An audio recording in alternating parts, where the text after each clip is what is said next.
కీర్తనల గ్రంథము 57వ కీర్తన. నన్ను కరుణింపుము దేవా, నన్ను కరుణింపుము.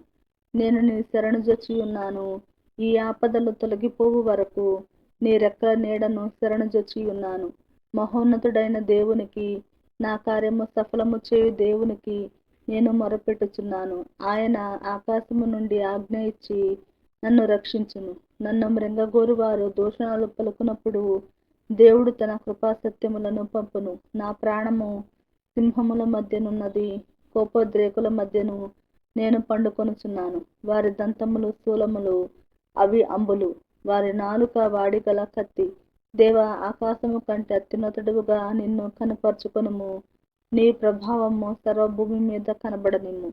నా అడుగులను చిక్కించుకున్నటకై వారు వలయొడ్డిరి. నా ప్రాణము కృంగియున్నది. నా ఎదుట గుంట త్రవ్వి దానిలో తామే పడిరి. నా హృదయము నిబ్బరముగానున్నది. దేవా, నా హృదయము నిబ్బరముగానున్నది. నేను పాడుచు స్తుతిగానము చేసెదను. నా ప్రాణమా మేలుకొనుము. సర్వమండలమా సితారా మేలుకొనుడి. నేను వేకువనే లేచెదను. నీ కృప ఆకాశము కంటే ఎత్తైనది. నీ సత్యము మేఘమండలము వరకు వ్యాపించి ఉన్నది. ప్రభువా, జనములలో నీకు కృతజ్ఞతాస్తుతులు నేను చెల్లించెదను. ప్రజలలో నిన్ను కీర్తించెదను. దేవా, ఆకాశము కంటే అత్యున్నతుడుగా నిన్ను కనపరుచుకొనుము. నీ ప్రభావము సర్వభూమి మీద కనబడనిమ్ము.